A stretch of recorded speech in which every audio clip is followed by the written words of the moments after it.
nkawe ni buri gihe nurafi niba uzi ko kakubwira icyabwira kuri ihene kuko ihene ntijya yihishira ntizi guca bugufi ntizi kwihangana n'agatonyanga kamwe karagwa igasakuza niba uzi ko nawe umurimo wawe wose werekeje amaboko yawe uwukorana umwete wumve ahantu hakomeye kuko ikuzimu aho uzajya nta mirimo nta n'imigambi uzahabona haba no kumenya cyangwa ubwenge ufatisha amaguru n'amaboko ngo ariko ngo uba mu mayumba y'abakomeye urikanga wowe inzu yose uzi uretse ishobora guterwa imiti ku buryo bukwiriye umuserebanyi ubamo marijo zibamo ibinyenzi bibamo n'utundi dukoko arega n'ibiri nk'Imana yaremye ifite n'uko ibitunga n'akuntu ni wese bitaba mu byari kugira gute ariko bitaje kuko makaro mu ikintu kibi ikintu kibi mudamu yakoze rero abantu bagiye gutangira kwikanga ibi bikoko niba bisangiye wanjye bati nabazimu gusa twababonye mu nzu ye mama chance yavuze ko n'abarozi bakorana nabyo guhamagara umuhanuzi ngo azasengine umwana yararwaye akicira mu ntebe urumva nk'umuntu mbese nahamagaye nkamutegeka ubizi ko afite impano umuntu usanzwe afite impano ahageze yabonye imbeba ahita avuze muri Shalom Studio Limited tubafatira amajwi amashusho n'amafoto mu buryo bwa kinyamwuga ibirori byose naho byabereye hose mu ntara zose zigize u Rwanda turahagera mwaduhamagara kuri 0785 cyangwa mukatwandikira kuri WhatsApp ndetse na email murakoze. In Shalom Studio Limited, we make them sounds, pictures and photos in the form of profession. Everything and wherever it happened in all the provinces of Rwanda, we arrive. Contact us on WhatsApp or on our email.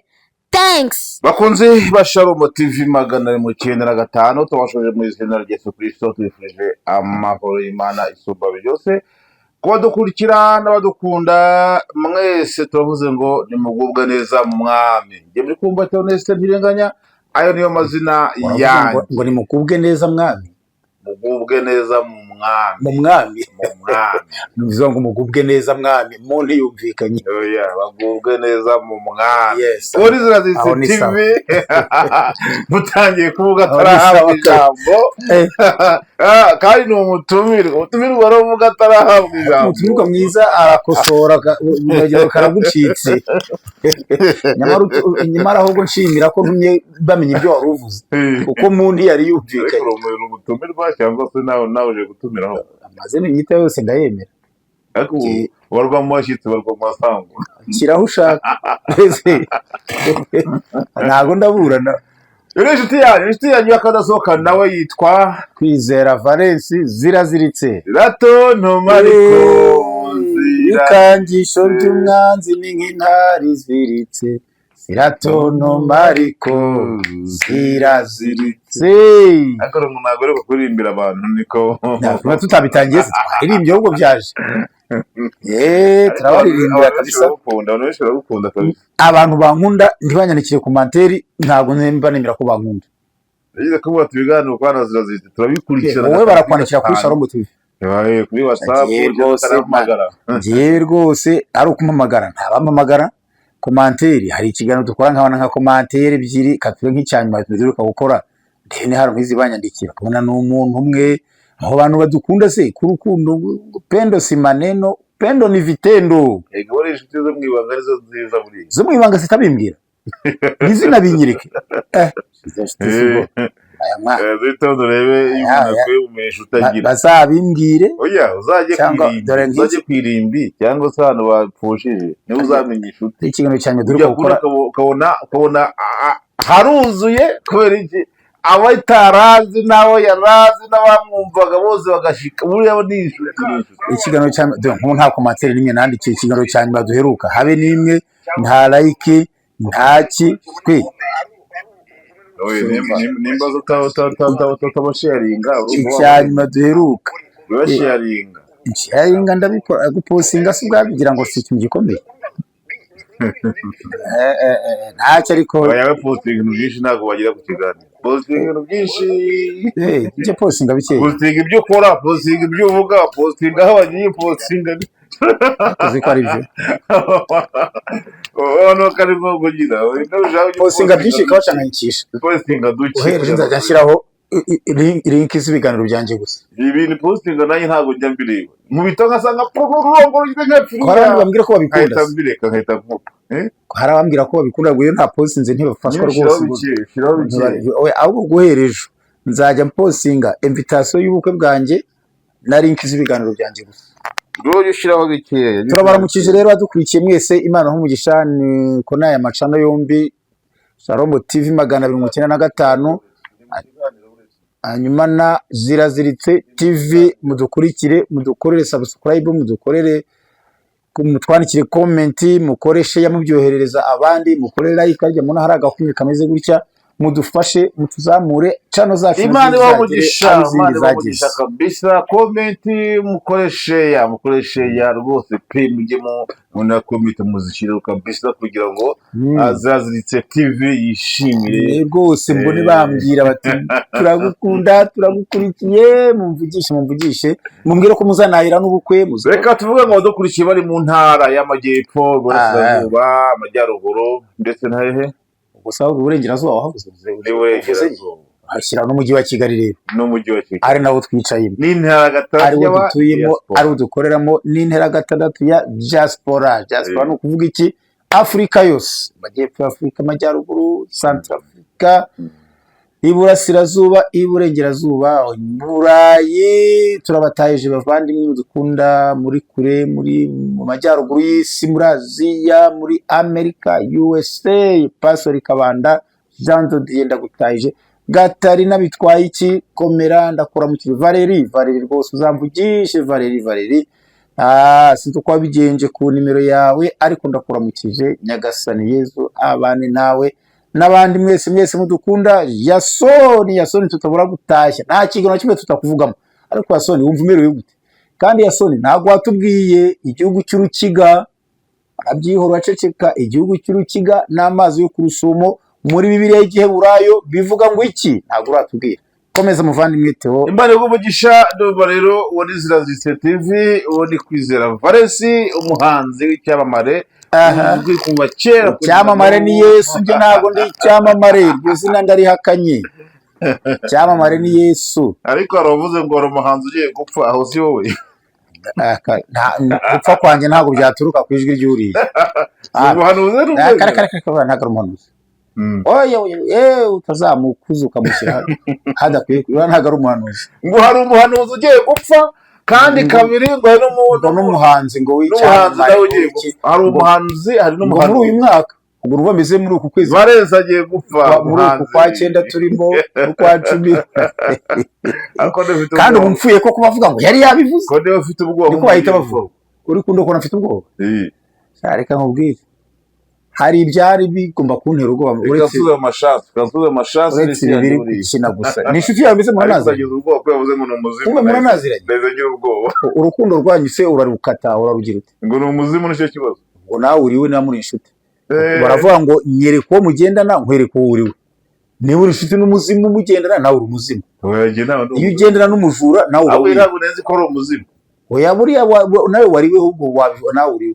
Murakoze cyane kuba dukurikiye. Biravugwa ku muhanuzi bita Mama Chance. Ariko wavuze uti umudamu, kuki muvuga ngo umuhanuzi wishije? Bivuga ngo umudamu bita kanaka ugushaka no kumuvuga. Bivuga ngo umuhanuzi ariko arazwi. Usanze umuza hano urase? Mama Chance nanjye yarampanuye. Aho nyamara twavuze wagira ngo nuko ibya kumbe nawe uri umuzimu. Ntabwo nagize ikibazo cy'uko yavuze ngo ni umuzimu. Ubwo wahanuriwe n'umuzimu nyine, nawe wari we mwari muhuriye kuzimu. Heza ni mwahuriye ni iyo warahanuriwe n'umuzimu, nawe uri umuzimu, kandi mwahuriye kuzimu. Nzamuhamagara ze tubwire ko ntari umuzimu. Njye ntabwo nzaganira nawe. Uzamuhamagare kuri kamera, n'ubundi kamera ni iyawe, uyigenza uko ushaka, ukamera uko ushaka. Uzamuhamagare mugane ku gisi nzaba mpari. Ariko wakurikiye ikiganiro cye? Nagikurikiye ngizemo hagati, ntabwo nakirangira, ko ibyo numvise birampagije. Nagikurikiye ku Rugendo TV. Tuganiriza rero muri biravugwa, mvuga ku muzimu se. Umubwire wa mugabo ushaka ibintu bindi. Ariko ko hari umuntu mushobora kuba muziranye ariko wagera ukamutinya bitewe n'ibyo yavuze. buriya rero ntirenganya njyewe ikintu maze kubona cyo izi mbuga nkoranyambaga ibi ngo byitwa social media n'ibindi mbona bizasaza abantu. hari ijambo ndi gushaka cyangwa kubanza gusoma ariko nibuka ahantu rero ko ndahita mpabona mu gitabo cy'umubwiriza bashobora kuba ahangaha ibice 9 umurongo wa 10 ndaje ndahasoma mu kanya. ariko ibi bintu social media aho ibi bintu byaziye ari urubuga rwa YouTube, ari TikTok, ari Instagram, ari Facebook, ibyo abantu bajyaho byose bahuriraho. manza ari byo minsi y'imperuka byavuzwe hari mbona ari byo byitwa iminsi y'imperuka aho bigeze ndi kubivuga izina nanjye nibyo ndi kuvugaho nibyo ndavugira mfite nanjye cano ariko aho bigereye ndabona ari ikindi kibazo. uzi umuntu twaganira ibishye yavuze ngo turaje turi ibihanda urabyibuka ntubyibuka twabivugira ngo turaje turamutse ngo turi ibihanda ngo bisa ngo nibitazi ikimana bituri yani ngo avuga ko Imana y'inzaduka harya nacyo cyari ririmo ntubyibuka bukeye leta irareba iri toro n'iriveho ibihanda rwose ariko urabona leta atari imfura ngo leta atari umubyeyi itoro ry'ibihanda rikwiye kubaho. umuntu ati yarabyiye ngo turaje ngo turi ibihanda ngo bisa n'ibitazi ikimana bituri none ndarakonkotse ati umuntu umupfu nibere kuzimu ndumuzima sawa komeza nawe.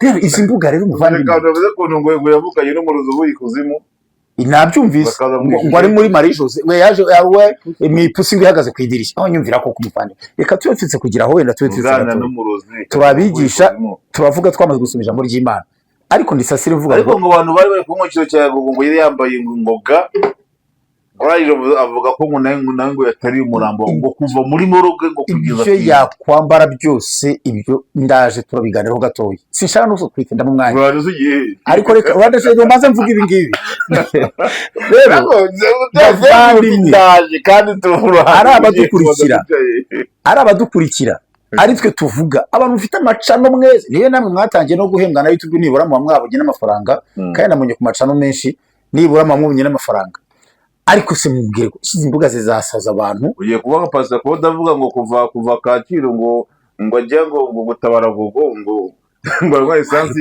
kandi nabivuze ariko hari yavuze ukuri dore ko ari ibyo n'ikiganiro duruka narakwiye nyamara korode avuga ibintu by'ukuri niba yarakoze bije uko asaba ati ndakoresha esansi yaya naye views zavu ntizazana akabirika ikindi mushakaho niki habaje nge nawe tuvuga na views ntiziboneke tukaba ariko ntacyo twagira ngo rero yamagiye ko bagiye gutabara agiye kubara views yewe ko ari ndamu yavuze ko ataraje gutabara yavuze ko ari kuba ari mu kazi yavuze umuntu wapfuye ati njya gutabara kwa naka nta kamera najyanye kuko nari ngiye gutabara atari ko hariya yavuze ngo ajya gushyingura se wa uramushumba nzawe mpakanizi ati nta kamera najyanye kuko nari ngiye gutabara ariko hariya sinari ngiye gutabara si umuntu twavuganye si umuntu tuziranye ati banaka bakoranaga ibiganiro ko bataje no gutabara ariko uriya mugabo avuga ukuri ahubwo mudashaka ukuri bumva hari simbizi ibyo yavuze yabaza asanga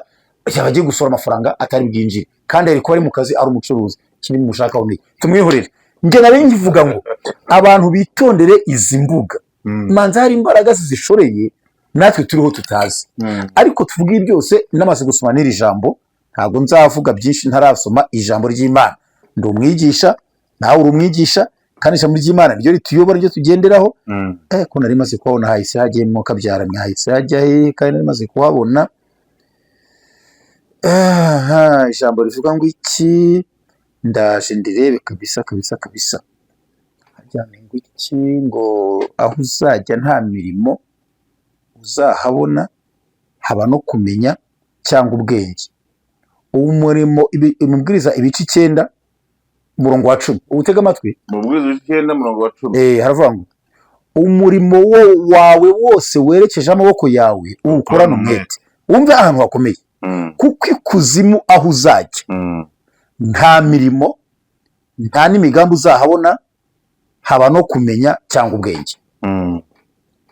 Irenganya n'abavandimwe mudukurikiye iri jambo muraryumva mute kuko ikuzimu aho uzajya wumva ibintu bitabayo nta mirimo nta n'imigambi uzahabona haba no kumenya cyangwa ubwenge, niko Salomo yanditse. Kandi njye nawe tujya kuganira ku bintu by'ikuzimu navuga ko bagiye twarabivuganye, ariko nawe wagiye uzasubireyo. Hanyuma njye nabwiye ngo ikuzimu inyuranye n'iyi ntabwo nyemera. Ikuzimu nemera ko habaho, ndabyemera rwose, ariko mpemera nk'uko Bibiliya ihavuga. Yiravuga ngo nta mirimo uzahabona, haba no kumenya cyangwa ubwenge. Undi wakaza ngo yasanze y'imashini ngo zisha abana, ngo abana bakabakoma ngo amavuta, ngo bakoresha ngo badefiriza, ngo ikuzimu ngo bakanika ngo made in China, made in Kenya, made in Italy, ngo ikuzimu bakabyandikaho. Wowe uzanye ikuzimu inyuranye no Bibiliya ivuga. Yivuga ko nta mirimo, nta migambi, haba no kumenya cyangwa ubwenge. Ngo nagiye ikuzimu, ngo bakingura firigo, ngo badusha ku maraso ngo y'abantu, ngo turanywa, ngo turagenda, ngo kugira kwa Satani ngo hari bariye. No, uri kuvuga ikuzimu inyuranye no Bibiliya ivuga. Josephine nawe agiye kuzimu wakoraga ibyo ngibyo, nawe reka mubwire ngo gubwa neza, umubwire ngo urugendo rwiza samubwira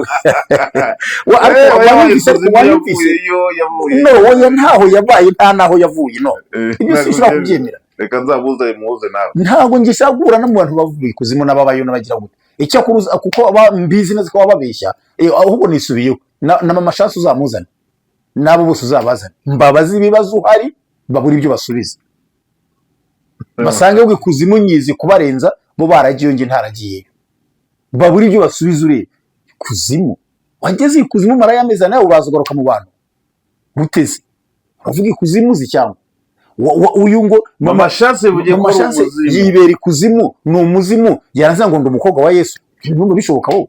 Yavuze gute? Yavuze ko atazazuka ahubwo azavuka. Ibyo ni imbere, nyuma haratangira avuga, ariko ubundi umenye ko yitwa Ingabire Solange, amazina yayivugira reka nanjye nyavuga. Ngo Ingabire Solange ndi umukobwa wa Yesu, ngo mama Shansi ngo ndi kuzimu. Reka mubwire rero, uyu mudamu namwumviseho gato, ni umudamu wacu, ni mwene wacu, ni inshuti y'abamuzi, nanjye ntaho nzatuye. Yewe ni n'umudamu mwiza no kwisura, ashituye igikondo, ashize amanga mu kuvuga, aravuga ameze neza, n'umuntu wafata wagira imbwirwaruhame mu umwanya kuri kamera kuri yamubaza agasubiza, arakerebutse. Ariko uriya mudamu nje rwego namushyizemo, ni umuturage mugenzi wacu, utuye nk'uko dutuye, ubaho uraho usanzwe. Ibi bintu yavuze, hari umuntu wamuhaye komantere, nabonye komantere bitewe n'iki kandi ndakikubwira, kandi kiraba ari cy'ukuri. Hari umuntu wamubwiye ngo mama Shansi wakwirereye abana ukareka ubutubuzi, ni muri komantere. Uriya muntu wabyanditse aramuzi, buriya baranaturanye, azi nuko abaho, azi no avuze ibintu wabiretse ukirereye abana. Uriya muntu wabyanditse aramuzi, azi naho atuye sorry, azi n'ikimutera kuvuga ibi. Yamwarikiye komantere irimo, nabonye iri komantere ngo ngo disi ngo urugo ngo rwakunaniye ngo ukiri umwana, muri mpamvu ngo wabagize wahungabanye. Ako kantu rero ngiyewe niko narebyeho, none nkanibaza, ariko kuki ibintu bivugwa ari uko umuntu yamaze gupfa? Cyakora wenda ubwo iyo yero akavuga ngo abahanzi uzi buriya niba ibintu avuga ari ukuri, navuga ngo nakana naka bazapfa. Akunda abapfu, yibera mu bapfu, yabivuze. Niyo mpamvu avuga ari uko bamaze gupfa, ariko bakunda abapfu. Arayivana Buravani yavuzeho, amuvuzeho yarapfuye, nawe yamuvuze ngo yaratumbagiye ngo yahise ngo ajya mu ijuru. Areka ese umuntu uri kuzimu wapfuye amenya bagiye mu ijuru gute? Ariko nakika uravuze ushobora ari umusaruro usarura. Umuntu ubikuzimu wapfuye utazanazuka ngo cyakora ngo azavuka, niko yavuze. Azavuka yomwe ahekwe, abatizwe, ashingirwe, mudamu ameze nk'ufite ihungabana.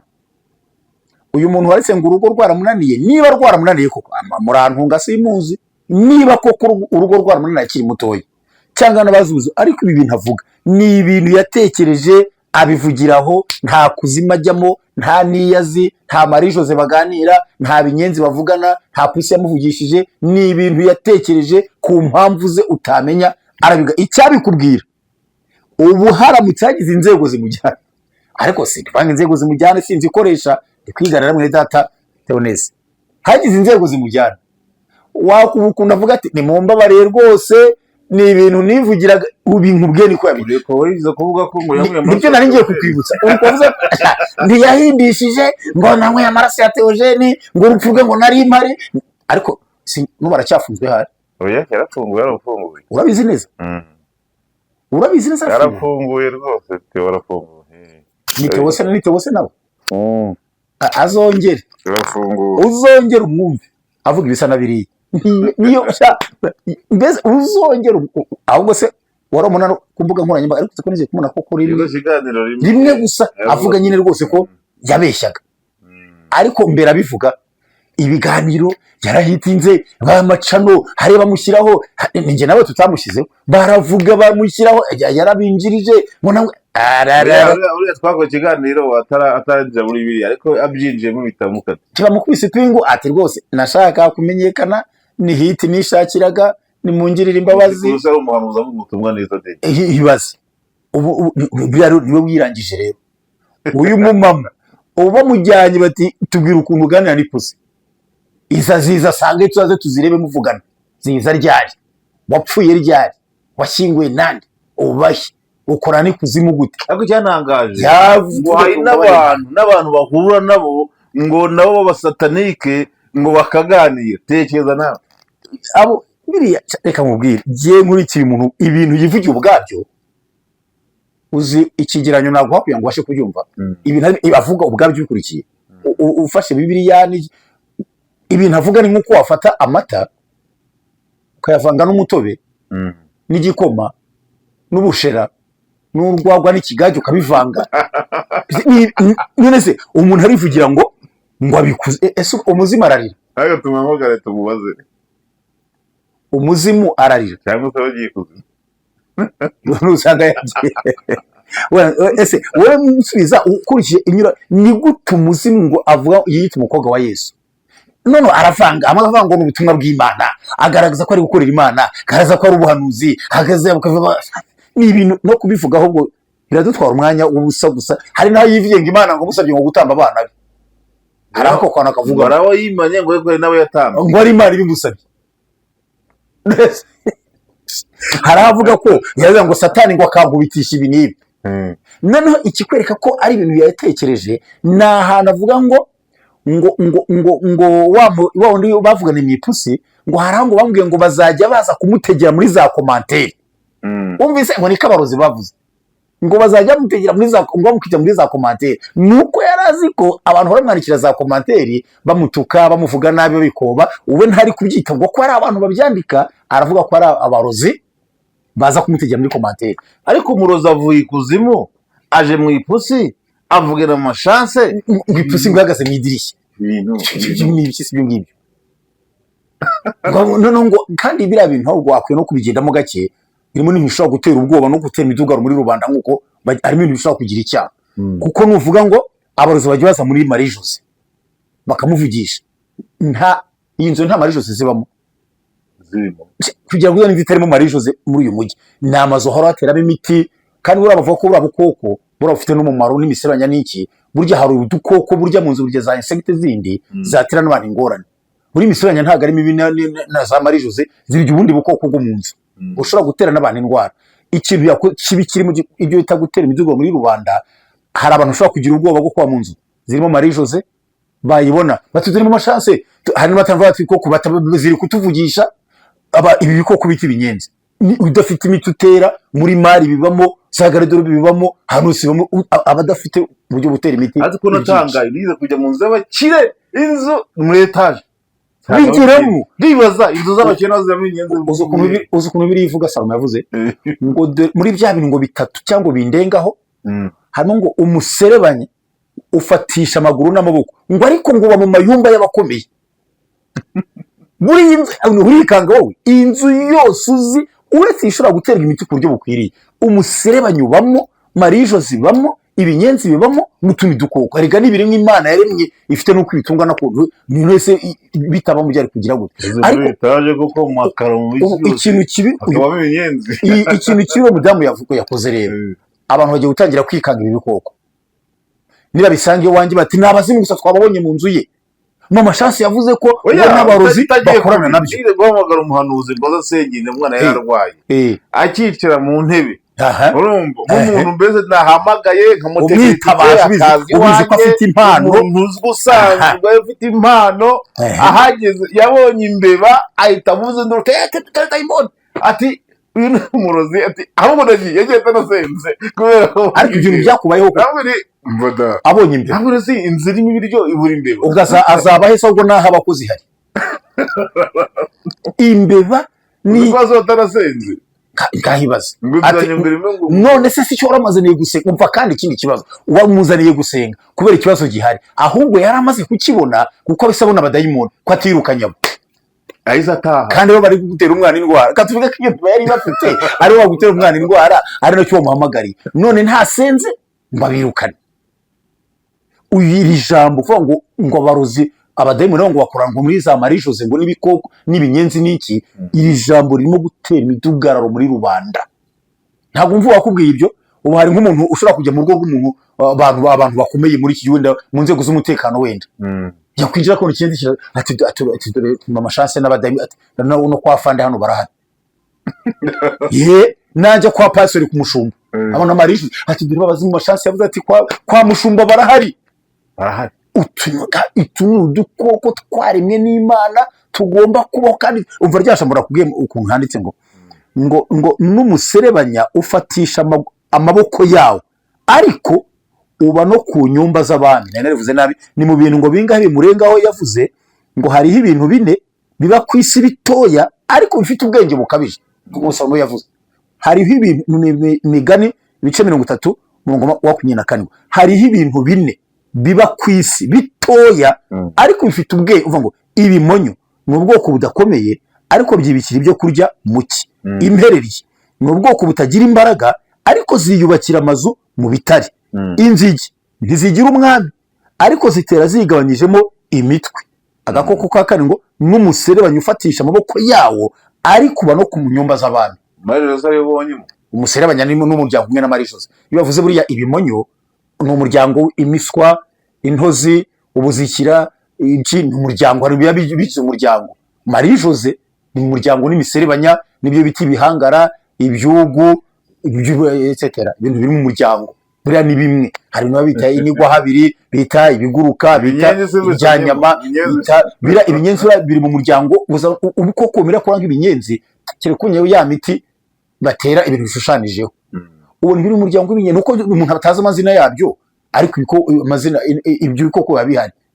Umuryango umuserebanya rero ni umwe mu muryango na Marie Jose n'icyugu n'igihangara, n'ikintu nabonye muri Kongo bita ngo ni nyama ya polo, icyo kibari kinini cyane, haraho bakita mburura, ni umuryango, biri mu muryango umwe.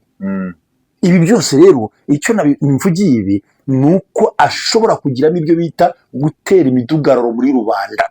Abantu bashobora kwimuka mu mazu bakayavamo. Imana akoramo inzoka ntabwo shitani ayikoreyemo.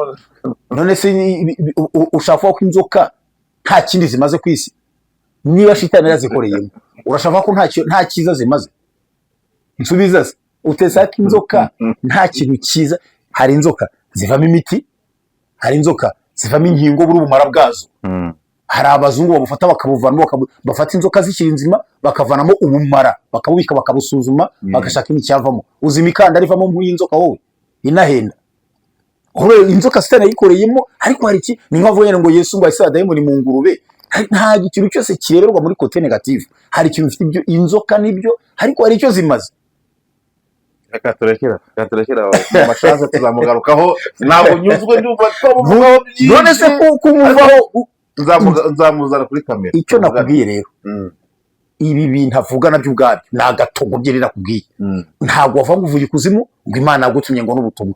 Uvuye kuzimu uri umukobwa wa Yesu, ukora na Satani ngo Satani ngirankubita. Oya bira ni ibitekerezo byemeze nk'utuntu tw'uduhungabana, cyangwa se nawe arashaka hiti no kumenyekana, ariko yitonde adashiduka inzego zamuhamagaye kuko birashoboka pe. Ubu abantu bashobora gutangira, abantu rega bumva fo gukomvye ku muntu mu by'imyemerere myize n'ibintu bikomeye. Abantu bashobora gutangira gutinya amazu, mwajya gukodesha inzu yasangamo Marie Jose kamwe gusa ati mwambare sinyijyamo akaza. Hakumvise abantu muri iyi minsi, abantu harya twabivuzeho, abantu batarya ibiryo batetse bivangavanze ngo biba byasambanye. Ubwo dodo baziteka ukwazo, intoryi ukwazo, karoti ukwazo, ibishyimbo nguyo ntabwo byasambanye n'amazi babitetsemo so uko si nabyo n'umunyu bashyiramo urebye ko babyibaze n'amazi n'umunyu n'iki. Ibaze icyo kintu rero, iyo abantu bagiye kuri urwo rwego, ubu abantu benshi bashobora kwimuka mu mazu. Uyu muntu Rema yamukurikirana uvuga ngo dayimoni zigenda amapusi n'iki Rema ibyo bikoko arabiharabitse, urumva. Ubu hari umuntu ushobora kujya gukodesha inzu nk'uko wari uvuze, umuntu wahunze imbeba iwawe yabona Marie Jose akayireka, noneho akazazinguka amazi 10 abona Marie Jose. Uyu muntu ari urahatura, uyu muntu we yahungabanye. Umuntu niba koko abantu baje gusenga basanga ibintu by'ibinyenzi batereka da hano harabazimba bakaba baragiye, wamaze guhangayikisha abantu deja, wabwiye ngo yaje ku idirishya ngo muravugana. Oya gaturashira twigiye byumva ni ibinyoma, ibintu byumva ni mubyeme. Uriya mudamu nta kuzimu yagiyemo, nta kanagimo kandi ndanamusengeye nta kanagiye. N'umudamu mwiza, nafata ubuzima ashaka izina yaryanditse byarangiye, nagenda aganira ibindi. Ubu nubwo yazenguka kuvuga ati birya nibyo nitekereje, yakongera agahitinga n'ubundi niba ari hiti yashaka yayiriye, ariko nareka ibi bintu ntabwo ari byiza. Biravuga mu itorero rimwe ko hari abashumba bagiye guhagarikwa. Wabyumvise abashumba bagiye guhagarikwa. Uri umushumba wowe? None se ndagiye guhagarika ishumbi uko rwanjye nabo ngo nyine baragarura n'abashumbye ngo ariko kandi ndije umuntu ari kujije. Zaza kugisha Ikinyarwanda wowe. Ko navuze numva abashumba. Umushumba rero, umushumba araragira. Ubundi mu Kinyarwanda cyuzuye umushumba n'uragiye ibiragirwa ibyo ari byo byose. Byaje mu byo bw'imvugo y'itorero rero, nk'umuyobozi n'ubundi uragiye intama, burashaba ko aragiye intama za Yesu. Ko ari umushumba uragiye intama. Umushumba rero araragira. Mu buryo bw'amatorero umushumba arayobora, ariko nta muntu ushumba. Ko cyituma mungane abakristo bita intama, ibyo ni Yesu wabyivugiye, yavuze ko nawe intama ze zimukurikira zikamwumva. Abemera Imana nawe ubwe yise intama, uretse n'abantu nawe ubwe ni intama, umwana w'intama w'Imana. Utubitumva turi intama kandi umuntu yakubwiraga ati wa ntama we yabaga gutse, ariko turi intama. Agatama ka Yesu ndanezerewe cyane, tumwungeri mwiza. Turi intama kandi ngo no ku munsi mu mugani Yesu wabivuze, ariko nyine ni nawe wabyivugiye. Uyu munsi ubwo ahubwo ahita umenya ngo uyu munsi intama n'ihene biri hamwe, bisengera hamwe, bigenda kimwe, ngo nibwo azarobanura. Uyu munsi ntiwayimenya. None waba uri igihene teho ntama nihe agosura intama ushobora kwimenya n'ihene ikimenya. Izo ziriyizi nkawe niba uri igihene urabizi. Niba uzi ko kakubwira icyabwira kuri ihene, kuko ihene ntijya yihishira, ntizi guca bugufi, ntizi kwihangana na gatonya ngakanywe karagwe igasakuza. Niba uzi ko nawe ujya usakuza rero mu rusengero muri kurari usakuza udaca bugufi, uri ihene. Rugero kuri abashumba rero bagiye guhagarika. Abashumba se ndi ariko rero reka nkubwira, ariko umuntu akoresha n'imvugo n'umuntu umwe numvise hari wakuriyeho urwara se ko nawe arimo. Bavuze se ninde mani wabivuze se nyine kuvuze ngo hari uwakubabaje, hari ubakubwiye amazina ati kanaka nawe waracaho. Akora amazina bayavuze amazina uze kuyambwira mu kanya nitwa kuri kamera. Nje hari uwo nkeka gusa kuko kuza wa muhuru urembo cyacyo biragorana. Hamwe abantu bamwe baramuhunga, baririmbye bamwe barahava. Bavuze umushumba Gihundwe ufite izina, urumva. Bavuga umushumba wa Noza wa Rubavu bafite izina. Bavuga umushumba wa Rubavu wenda muzi amazina ye yombi, ariko sinyavuga. Undi Bose muzira bayo uwabivuze yabikuye. Ako rero karubwo n'umuyo tubazi babeze babita gwiki, ubwo n'umuntu wo kuri ufite YouTube channel wabivuze. Utari na pastor utari ngewe icyonzi, ariko reka maze kubwira iki kintu. Abantu bivuga ngo guhagarikwa, ijambo guhagarikwa mu itorero turikoresha iyo umuntu yakoze icyaha cy'umutima kigaragara, bakamubwira ngo ubaye uhagaritswe mu mirimo wakoraga, uhagaritswe kujya kwiga, uwo ni uhagarikwa. Ariko abashumba, abapastori, abarimu habayeho amavugurura nk'uko bagakurwa kuri izo nshingano bariho, ntago baba bahagaritswe kuko bajya no kwigabura, bahabwa igaburo. Ikintu cya mbere kimeza ko umuntu ari umukristo ni uko ajya kwigabura. Ntago bajye bahindura imvugo rero bere kuvuga guhagarikwa, ahubwo ni ugukurwa mu nshingano bari bafite. Icyo nzi neza njye uyu munsi hari inama mu mujyi wa Kigali y'ururembo rw'umujyi, wenda ubu yaba yanatangiye. irimo kandi iraza gusoza yanzuye insengero zigumaho mu mujyi wa Kigali z'iryo torero nizivaho burundu, burundema burundusiyo zirava.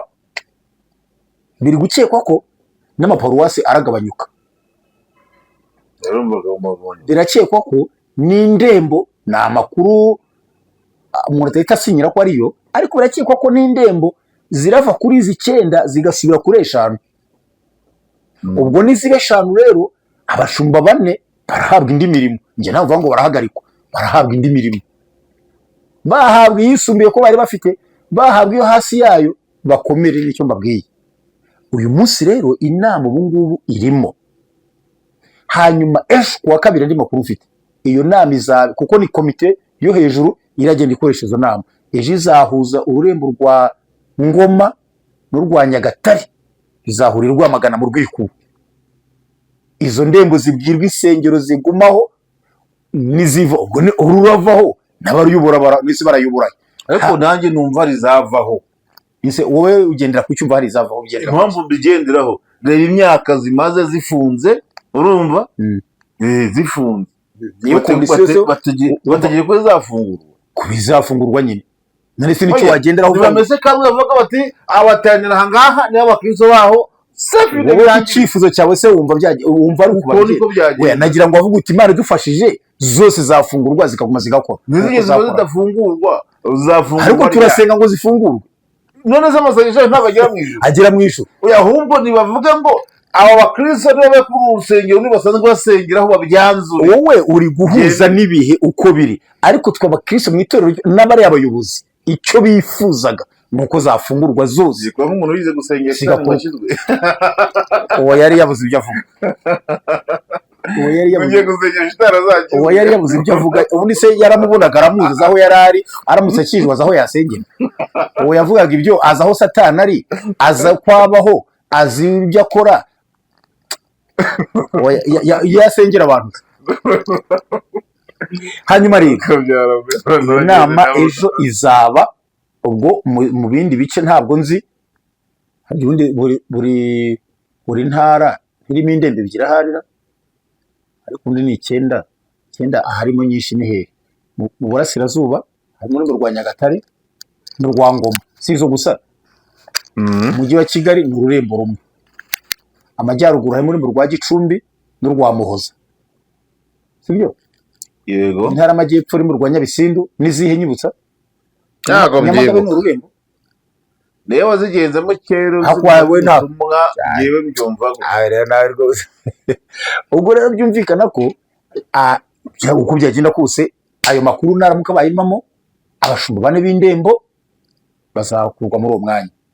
Amaparuwasi uzi ko misi yashe mu mujyi wa Kigali n'amaparuwasi agize kuri 5 adafite abashumba. Hashize igihe kinini n'abashumba memu n'iyi turimo niyo usengeramo nta mushumba bigeze bayiha kuva uwari uhari ajya muri pansiyo.